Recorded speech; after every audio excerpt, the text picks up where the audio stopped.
Hello dear students, welcome back to the journey of economics and today we're going to start with the question number 2 that is circular flow of national income जो already हमने start किया हुआ है. Now this is our journey of economics which is nothing but of the macroeconomics. थोड़ा बड़े level पे बात करेंगे, छोटे लेवल की बातें हो चुकी, माइक्रो इक्रो यहाँ वहाँ हमने बहुत कर लिया, अब थोड़े बड़े लेवल की बातें यहाँ पे होने वाली हैं. तो जर्नी ऑफ मैक्रो इकोनॉमिक्स में आज हम स्टार्ट करने वाले हैं circular flow of national income in the open economy. देखो दो टाइप की इकोनॉमी होती है, एक होता है आपका क्लोज्ड इकोनॉमी और एक क्या होता है आपका ओपन इकोनॉमी. क्लोज्ड इकोनॉमी में क्या होता है कि सिर्फ और सिर्फ 3 इकोनॉमिक एजेंट्स आपस में क्या करते हैं, ट्रांजेक्शन परफॉर्म करते हैं. ना how many economic agents are there? 3. Consumer, producer and the government. Consumer, producer, government जब तीनों आपस में ही इकोनॉमिक ट्रांजेक्शन परफॉर्म करते हैं and they are not performing the transaction with the other country, then that situation is known as what your, that is a closed economy.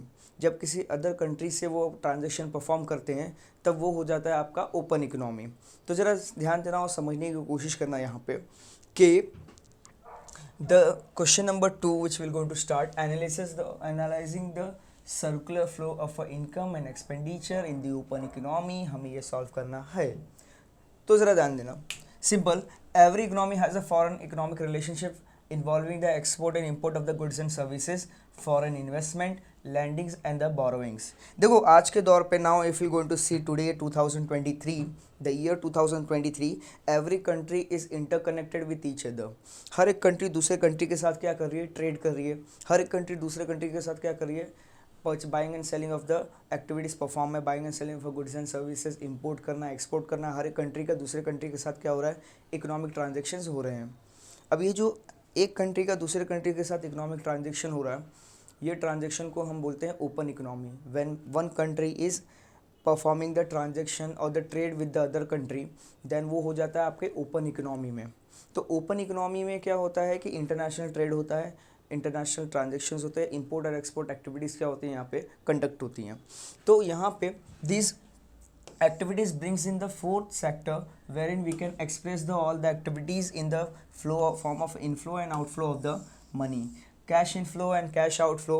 जब एक country दूसरे country से लोन लेती है तो वहाँ पे क्या होता है, पहले कंट्री के पास कैश इनफ्लो होता है. जब एक कंट्री दूसरे कंट्री को लोन देती है तो वहाँ पे क्या होता है, कैश आउटफ्लो होता है. ज़रा समझने की कोशिश करेंगे इसे, pay attention and listen carefully. जब हम बात करते हैं फॉरेन ट्रेड की तो ओपन इकोनॉमी में एक कंट्री दूसरे कंट्री से क्या करती है, ट्रांजैक्शन. सपोज ये इंडिया है और ये क्या है आपका यूएसए. तो इंडिया जब कुछ गुड्स एंड सर्विसेज एक्सपोर्ट करेगा या फिर यूएसए से कुछ गुड्स एंड सर्विसेज को हम क्या करेंगे यहाँ पे इंपोर्ट करेंगे, तो वो एक्टिविटी क्या होगी आपकी ओपन इकोनॉमी के import and export of goods and services. मान लो यूएसए के बहुत सारी कंपनीज में इंडिया में क्या किया, उन्होंने बहुत सारी कंपनीज ने इंडिया में इन्वेस्टमेंट किया. तो जब इंडिया में उन्होंने इन्वेस्टमेंट किया तो this situation is known as what, cash is coming in. USA से पैसा कहाँ पे आ रहा है, इंडिया में. तो ये हो गया आपका कैश इनफ्लो. ठीक वैसे जब इंडियंस दूसरे कंट्रीज़ में अपने पैसे इन्वेस्ट करेंगे तो that will be known as what, that will be known as cash outflow. किसके लिए, हमारे लिए, हमारे कंट्री के लिए कैश आउटफ्लो हुआ और यूएसए हमारे कंट्री में पैसे लेके आ रहे हैं तो ये हो गया कैश इनफ्लो. या जब भी हम किसी अदर कंट्री या किसी वर्ल्ड बैंक या आईएमएफ से बोरोइंग करते हैं तो वो समय पे जो पैसे हम लेते हैं उनसे, वो भी क्या होता है हमारे लिए कैश इनफ्लो होता है, बोरोइंग्स होती है. तो ये सब चीज़ों का ट्रांजैक्शन कहाँ पे होता है, आपके 4 सेक्टर मॉडल के इकोनॉमी में होता है. तो ज़रा समझने की कोशिश करेंगे इसे. Now what exactly your circular flow of national income is. So these activities brings in the fourth sector जो आता है आपका nothing but what exactly import and export of goods and services. So ज़रा समझने की कोशिश करते हैं.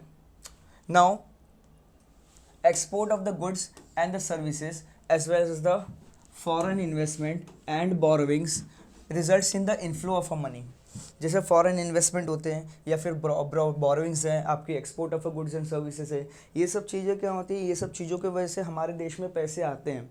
जब हमारे देश में पैसे आएंगे तो हमारे यहाँ पे इन्वेस्टमेंट होगा, हमारे यहाँ पे इन्वेस्टमेंट होगा तो हमारे यहाँ पे प्रोडक्शन बढ़ेगा, प्रोडक्शन बढ़ेगा तो कंजम्पशन बढ़ेगा, एम्प्लॉयमेंट जनरेट होगा, इकोनॉमी ग्रो होगी और इकोनॉमी डेवलप होगी।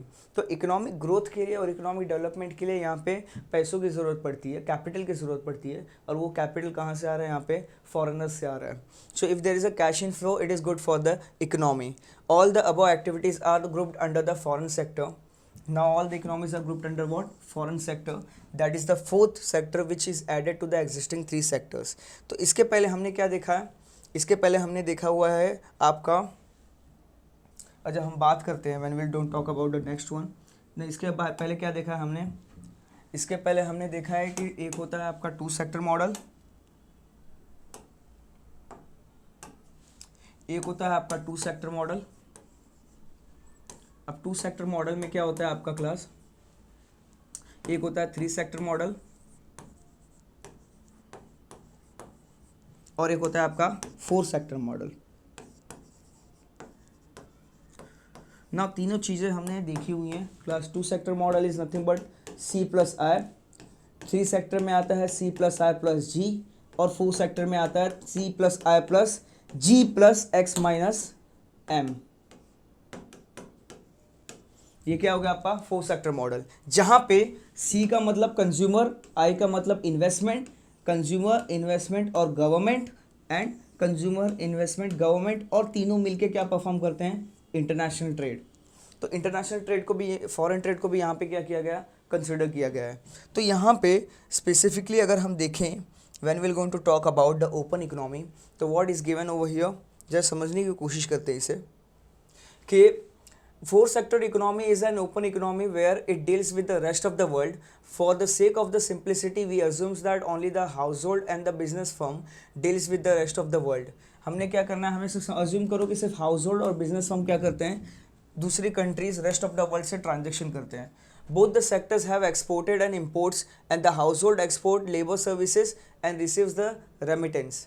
हाउस होल्ड क्या करते हैं, अपने लेबर सर्विसेज रेमिट करते हैं, लेबर सर्विसेज प्रोवाइड करके they are receiving the remittance, and similarly the firms export and imports the goods and services both the households and the firms will have a net export। दोनों households and services के पास क्या होगा, net export, where the X denotes the export and M denotes what, import, and which showing that the balance of the receipts and the payment involved, and the net export could be the positive और negative। जब आपका export ज़्यादा होगा import से तो वो क्या हो जाएगा आपका, जब आपका एक्सपोर्ट ज़्यादा है इंपोर्ट से तो वो पॉजिटिव होगा, जब आपका इंपोर्ट ज़्यादा है एक्सपोर्ट से तब वो क्या हो जाएगा, negative.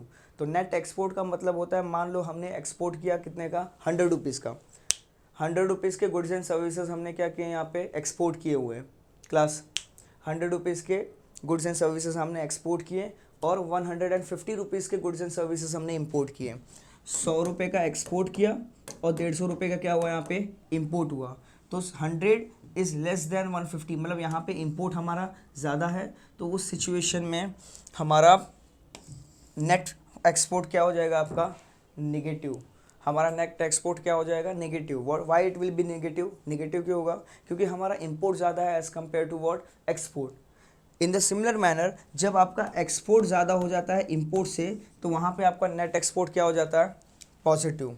This will be what, the net export आपका हो जाएगा यहाँ पे पॉजिटिव। चलते हैं जरा circular flow of a four sector model बनाते हैं और उसे ज़रा समझने की कोशिश करते हैं। Now will try to understand what exactly the four sector model is. Simply एक तरफ पे आपके होंगे हाउस होल्ड और एक तरफ पे होंगे आपके कौन, बिजनेस फर्म क्लास। एक तरफ पे आपके होंगे कौन, गवर्नमेंट,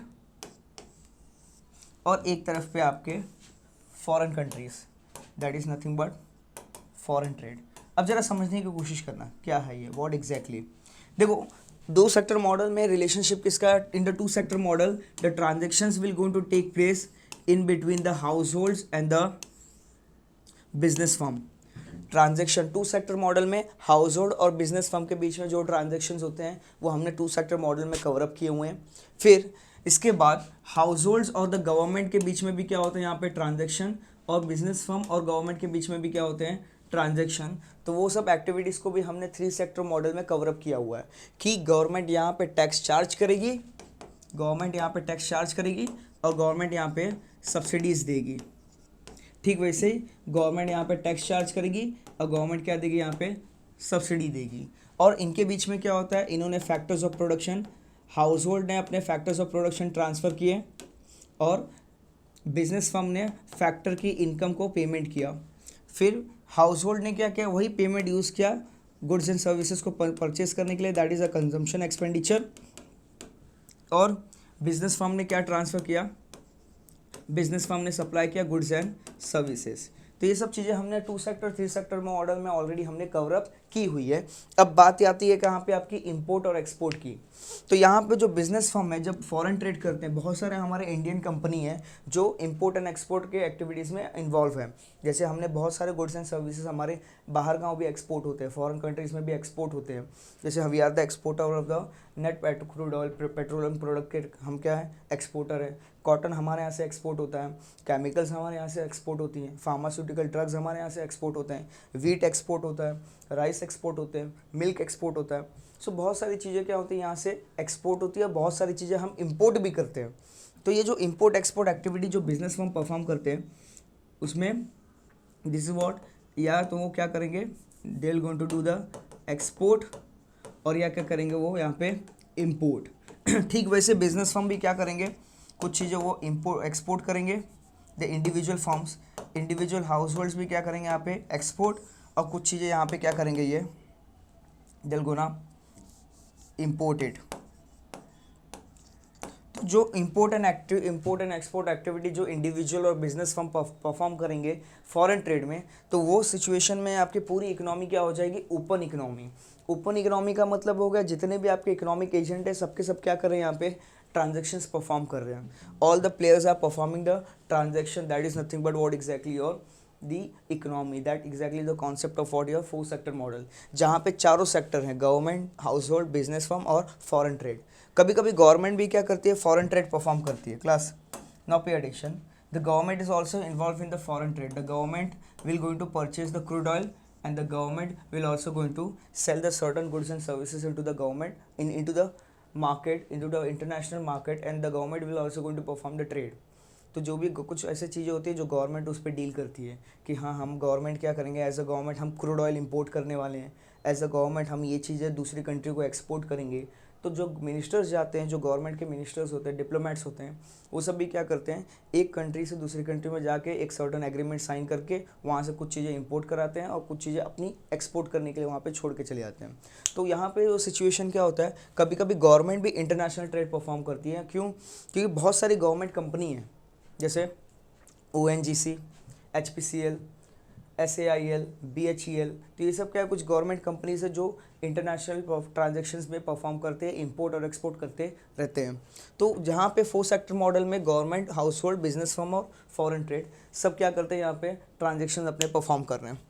नाउ एक्सप्लेनेशन पार्ट अगर यहाँ पे देखें हम, now see the explanation part which is given over here. Now explanation part में क्या दिया हुआ है कि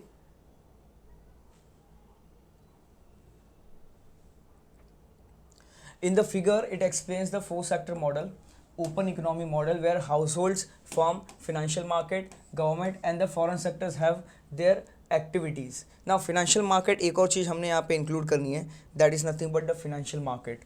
अब financial market की जब हम बात करते हैं यहाँ पे, so how this financial market will going to work, so financial market will come over here कि यहाँ पे एक financial market होगा जहाँ पे इंडिविजुअल हाउस होल्ड्स क्या करेंगे, सेविंग, और वो सेविंग्स का एज अ इन्वेस्टमेंट किसके पास जाएगा, बिजनेस फर्म के पास। हमने क्या करना है, हमें कुछ अपने पैसे बचा के कमर्शियल बैंक्स में डालना है, फिनेंशियल मार्केट में इन्वेस्ट करना है, और वो फिनेंशियल मार्केट के एंटिटीज़ जो हैं वो इन्वेस्टमेंट कहाँ पे करेंगे, बिजनेस फर्म के स्टेक्स परचेज करने में। तो ये सिचुएशन में फिनेंशियल मार्केट भी आपका यहाँ पे साथ देता है। The next one if you going to see is nothing but what exactly your the activities, the circular flow of the activities, if you're going to say economic activity का circular flow है जो amongst the 4 sector model is shown in the figure 2.4 जो already हमने देखा हुआ। if the saving is equals to the investment, government expenditure is equals to the taxes, and the export is equals to the import, then there will be the equilibrium in the all the sectors.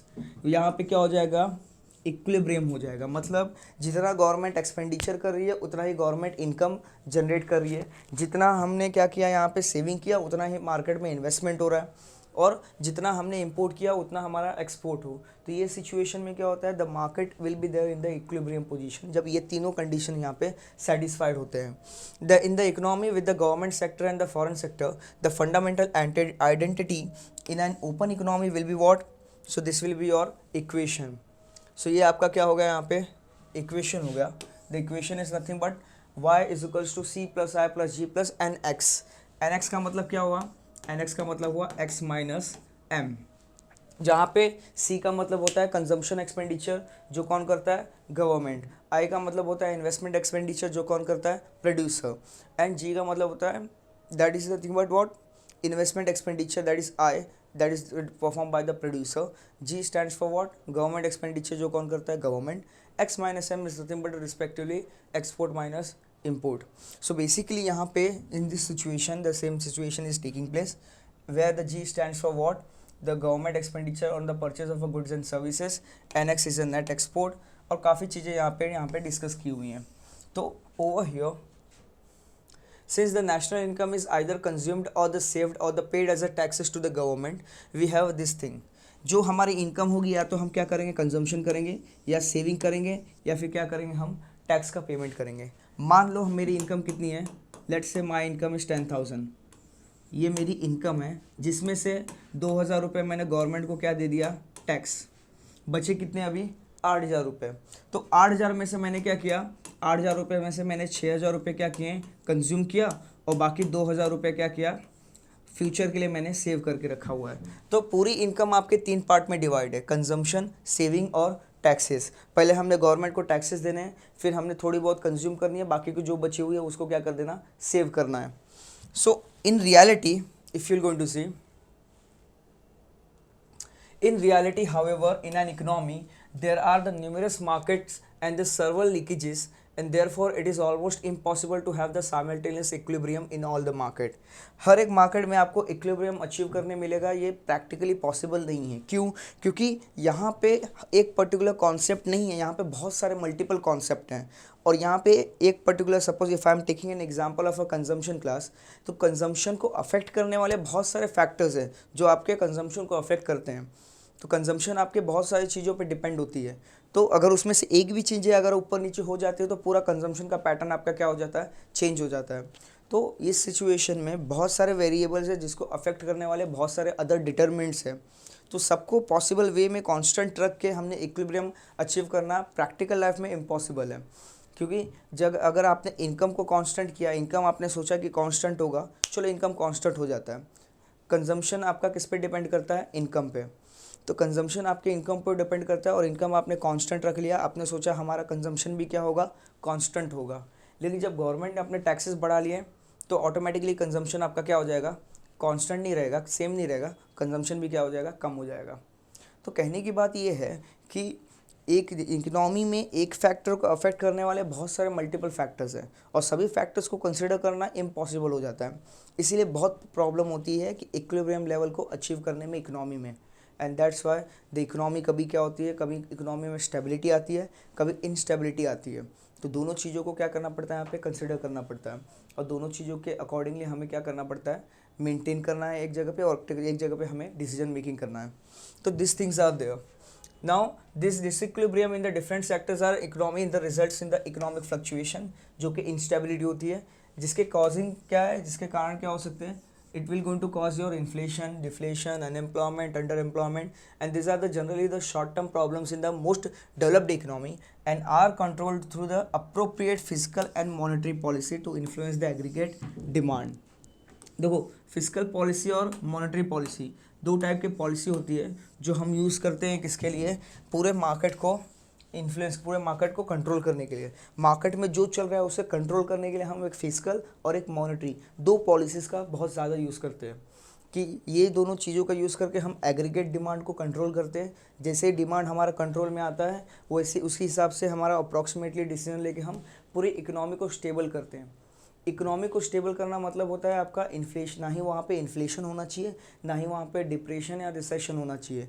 Economy हमारी smoothly आगे बढ़नी चाहिए, वो हमारा क्या होता है, objective होता है। तो उस चीज़ के लिए हमें फिजिकल और मॉनेटरी पॉलिसी का भी यूज़ करना पड़ सकता है। The situation in the developing economy is different. Now developed economy में क्या होता है, हम फिजिकल और मॉनेटरी पॉलिसी यूज़ करके इमीडिएटली हम एक्शन ले लेते हैं। लेकिन जो डेवलपिंग इकोनॉमी होती है, जैसे हमारी कंट्री इंडिया, इंडिया क्या है, डेवलपिंग इकोनॉमी है, तो यहाँ पे it is a different where the unemployment is more structural in nature and requires the long term planning. And inflation in the developing economy is due to the shortage and rising demand, and this requires the supply side measures to increase the production। इसके लिए हमें किसकी ज़रूरत है, supply side measures की, ताकि production को हम क्या करें, कंट्रोल कर सकें। In spite of the differences in the nature and the causes of the economic problems facing the developed and developing economy in the recent year with the globalization, these differences are reducing। and बहुत सारी हमने चीज़ें, बहुत सारी activities हमने क्या की यहाँ पे अचीव की है under the four sector model। So four sector model, if you're going to see specifically, जैसे for example some developed economies are experiencing the structural unemployment and some developing or emerging economies are facing the cyclical unemployment in the certain sector। अब ये structural unemployment और cyclical unemployment का मतलब क्या होता है, ज़रा समझने की कोशिश करेंगे। स्ट्रक्चरल अनएम्प्लॉयमेंट का मतलब होता है वो अनएम्प्लॉयमेंट, वो बेरोजगारी जो आपके स्ट्रक्चरल चेंजेस होने की वजह से हुई है। जैसे पूरी तरह मेथड्स ऑफ प्रोडक्शन हमने चेंज कर लिया, फैक्ट्री हमने एक जगह से दूसरी जगह पे शिफ्ट कर ली, बिजनेस ही पूरी बंद हो गई, पूरी इकोनॉमी कोलैप्स हो गई, पूरी इंडस्ट्री, जो जिस इंडस्ट्री में हम काम करते थे वो इंडस्ट्री में धीरे धीरे डिमांड कम होते गया, तो हमने पूरा स्ट्रक्चर ही चेंज कर दिया। पहले हमने लेबर्स एम्प्लॉय किए थे, अब मशीन एम्प्लॉय करना चालू कर दिए। तो this are what exactly the kind of structural changes जो पूरी इकोनॉमी का स्ट्रक्चर चेंज कर रहे हैं, जो हम कंपनी के स्ट्रक्चर को एक जगह से दूसरी जगह शिफ्ट करके या फिर मैथड्स ऑफ प्रोडक्शन को चेंज करके दैट स्ट्रक्चरल चेंजेस जो हम लेके आ रहे हैं, दैट इज़ वो स्ट्रक्चरल अनएम्प्लॉयमेंट। और साइक्लिकल अनएम्प्लॉयमेंट मतलब जो फ्लक्चुएशन हो रहे हैं, इन्फ्लेशन या रिसेशन की वजह से जो है अनएम्प्लॉयमेंट आ रहा है, उसे बोलते हैं cyclical unemployment. Now the leakages and the injection in the circular flow of income. Now कौन से लीकेजेस हैं और कौन से इंजेक्शंस हैं। जब याद होगा हमने जब 2 सेक्टर मॉडल जब पढ़ रहे थे, when we are doing the 2 sector model and 3 sector model, तो वहाँ पे हमने पढ़ा था कि if I have a 10,000 rupees और पूरा का पूरा 10,000 रुपये मैं मार्केट में स्पेंड कर रहा हूँ, तो मार्केट में कैश इनफ्लो कितने का होगा, 10,000 का। फिर वापस से घूम के वापस कितना आएगा, 10,000 आएगा। सो 10,000 I have taken the example कि 10,000 रुपये मार्केट में एक हाथ से दूसरे हाथ में सर्कुलेट हो रहा है, मतलब उस हिसाब से 10,000 के हिसाब से आपकी इनकम जनरेट हो रही है मार्केट में।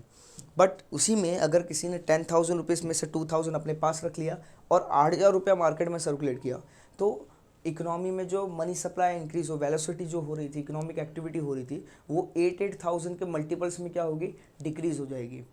तो यहाँ पे ये कुछ लीकेजेस दिए हुए हैं और कुछ इंजेक्शंस हैं जिसे डिटेल में हम पढ़ेंगे। जैसे लीकेजेस यहाँ पे क्या है, सेविंग। तो सेविंग को प्रॉपरली मेंटेन करने के लिए हमने क्या किया, इन्वेस्टमेंट। टैक्सेस जो गवर्नमेंट हमसे चार्ज कर रही है, जिसके वजह से कंजम्पशन हमारा कम हो रहा था, तो कंजम्पशन हमारा बढ़ाया गवर्नमेंट ने किससे, पब्लिक एक्सपेंडिचर से। फिर ठीक वैसे ही जो हमारे इकोनॉमी का कैश है, हमारे इकोनॉमी जो कैश है, जो फंड्स है, वो यहाँ से बाहर जा रहे हैं। It is going from India to the outside foreign country. Why, because we are doing the import, and import करते टाइम पे हम जब पेमेंट करते तो हमारे कंट्री से दूसरे कंट्री में पैसे जाते हैं, तो यहाँ से हमारे यहाँ से पैसे जा रहे हैं। तो उसको सॉल्व करने के लिए हमने क्या किया, एक्सपोर्ट किया। तो यहाँ से इम्पोर्ट के केस में पैसे जा रहे हैं, तो एक्सपोर्ट के केस में पैसे आएंगे। तो this is a situation. So this is how we have completed the second topic, question number 2, which is a circular flow of national income in the open economy. Now let's move on to the question number 4, और उसको question number 4 ज़रा देखते हैं क्या है यहाँ पे। National income, circular flow, तीनों सेक्टर, तीनों मॉडल्स हमने कवर अप कर लिए, 2, 3 and 4। 2 sector, 3 sector and 4 sector already हमारा कवर अप हो चुका है। Now let's move on to the next topic, which is nothing but what exactly, question number 4। छोटा सा टॉपिक है question number 4, and then will going to discuss it. Now question number 4 is what? Explain the circular flow of income and bring out the importance. देखो circular flow of income का मतलब क्या होता है और इसका इंपॉर्टेंस क्या है, ज़रा समझने की कोशिश करेंगे। The first one, it shows the functioning of economy.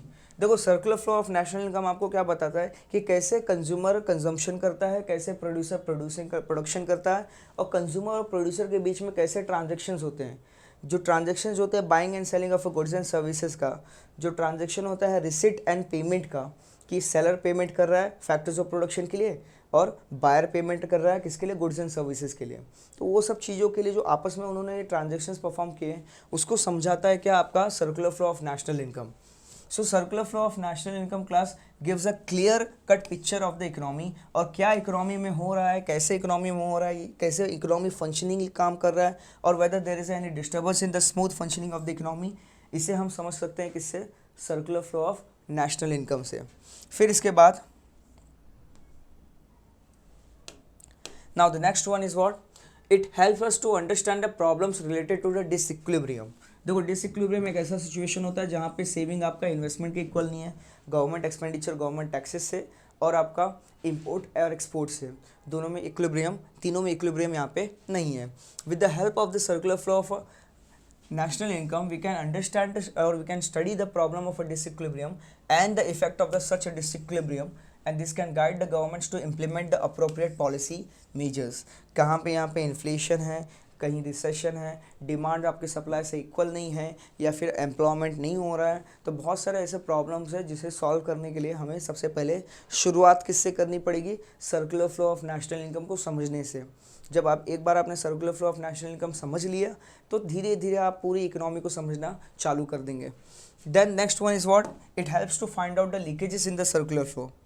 Now economy properly चल नहीं रही है, इकोनॉमी प्रॉपरली क्यों नहीं चल रही है, हमने मार्केट में पैसे सर्कुलेट किए, जितना ज़्यादा मार्केट में पैसे सर्कुलेट होंगे उतना ज़्यादा इकोनॉमिक एक्टिविटी होगी, उतनी ट्रांजेक्शन होगी। अगर मैंने 100 रुपये 10 जन में बांटे हुए हैं तो if I have given the 100 rupees का note to 1 person and there are the 10% into the market, तो वो 100 रुपये के नोट को वो 10 लोग इस तरह से यूज़ करेंगे कि 1000 रुपये का इनकम हो जाएगा। Like if I have given to the mister A will going to give the mister B. तो यहाँ पे इन द सीक्वेंस वाइज तो हर एक के लिए क्या होगा, एक पर्सन का एक्सपेंडिचर दूसरे के लिए क्या होता है, income. 1 person expenditure will become a income for another person. अगर मैं मार्केट में स्पेंड कर रहा हूँ तो मेरा एक्सपेंडिचर सेलर के लिए क्या हो जाएगा, इनकम। तो उस हिसाब से सेलर भी कहीं पे स्पेंड करेगा तो दूसरे सेलर के लिए क्या हो जाएगा, इनकम। तो इस सिचुएशन के हिसाब से जो मनी हम सर्कुलेट करते हैं मार्केट में उसके फंक्शनिंग को समझने यहाँ पे ज़रूरत है। और इसके साथ साथ जो भी लीकेजेस होंगी, जैसे हमने मार्केट में 10,000 रुपये सर्कुलेट कर रहे हैं लेकिन 10,000 में से सिर्फ 8,000 रुपया मार्केट में गया, 2,000 रुपया कंज्यूमर ने अपने पास रख लिया। तो ये जो 2,000 रुपये की सेविंग कंज्यूमर ने अपने पास की है, this is known as what, leakage, क्योंकि इकोनॉमी चलाने के लिए खर्चे करने की ज़रूरत है। The concept of a circular flow enables us to find out the leakages in the form of a saving, import and taxes and their effect on the income and expenditure. Most the government policies are formulated to see that the leakages are injected back into the economy and to ensure the smooth flow of a circular income. Then the next one is what, highlights. The next one is nothing but it highlights the importance of the monetary and the fiscal policy. Monetary policy आपकी कैसे काम करती है, physical policy आपकी कैसे काम करती है, वो सब चीज़ों के बारे में ये बताता है। To the study of the circular flow highlights the importance of a monetary and physical policy to bring about the equality between the income and expenditure. Demand आपका बढ़ रहा है, सप्लाई कम हो रहा है, डिमांड कम हो रहा है, सप्लाई ज़्यादा हो रहा है, वो सब चीज़ों को समझने के लिए भी circular flow of national income हम यूज़ करते हैं। Now the next one, after the circular flow of national income के इंपॉर्टेंस को समझने के बाद चलते थोड़ा MCQs डिस्कस कर लेते हैं। Let's us solve the MCQs और you can see the objectives of your this particular chapter. Objectives ज़रा ध्यान देना, circular flow of national income के रिलेटेड चैप्टर के रिलेटेड कुछ ऑब्जेक्टिव्स दिया हुआ है, जैसे कि which type of the economy deals with the rest of the world. देखो अभी हमने पढ़ा कि ओपन इकोनॉमी के केस में क्या होता है, एक कंट्री दूसरे कंट्री से ट्रांजैक्शन करती है, एक कंट्री दूसरे कंट्री से कनेक्टेड होती है। तो यहाँ पे रेस्ट ऑफ द वर्ल्ड से जब हमें ट्रांजैक्शन करना है तो which one is the right answer, the right answer is your open economy. Closed economy में क्या होता है, क्लोज्ड इकोनॉमी में सिर्फ विद इन द कंट्री ही इकोनॉमिक ट्रांजैक्शन हम परफॉर्म करते हैं, किसी और कंट्री से परफॉर्म नहीं करते। Only developed no, only developing नहीं। Next one, which of the following is true about the two sector closed economy. देखो टू सेक्टर मॉडल की हमने बात की थी, तो आपको बताया था सी प्लस आई का मतलब क्या होता है, two sector model. Then C plus I plus G, three sector model. C plus I plus G plus X minus M, ये आपका हो गया four sector model. Next one, which of the following does not constitute a leakages in the circular flow. Class very important, जरा ध्यान देना। Which of the following does not constitute the leakages in the circular flow. Savings, ये saving क्या करता है, leakage है। Import भी आपका लीकेज है, टैक्स भी आपका लीकेज है। लेकिन investment, investment is not a leakage, investment is nothing but the solution of the saving. It is investment is nothing but the injection. जो हम सेविंग करते हैं वो बैंक के पास करते हैं, तो बैंक जो हमारी सेविंग होती है उसी को वापस इन्वेस्टमेंट कर देती है। यानी जो इकोनॉमी से पैसे हमने निकाले थे, अपने पास रखे हुए थे, वही पैसे बैंक के थ्रू वापस से इकोनॉमी में चले जाते हैं। जब बैंक हमारी इन्वेस्टमेंट करती है मार्केट में या बिजनेस फर्म पे, तो वापस से वो पैसे मार्केट में सर्कुलेट होने के लिए आ जाते हैं जो हमने सेविंग की होती है। That is the answer is your investment. Next one, which of the following is true for the three sector closed economy. अब इसमें से कौन सा आपका ट्रू है थ्री सेक्टर क्लोज्ड इकोनॉमी के लिए, जरा समझना। y is equals to C plus I, Y is equals to C plus I plus G. हम किसकी बात करें, थ्री सेक्टर की, तो थ्री सेक्टर में सी प्लस आई प्लस जी आएगा, और C plus I plus G plus X minus M, ये आया फोर सेक्टर मॉडल, ये आया two sector model. And this is what, this is related to the something else which is nothing but the GDP, GNP, which will going to study in the future. Which of the following is true about the open economy. तो देखो open economy में क्या आता है, C plus I plus G plus X minus M, that is NX। ये क्या आपका correct answer. Then the next one, which of the following statement is true. समझने की कोशिश करना। Which of the following statement is true. Export forms a part of the closed economy.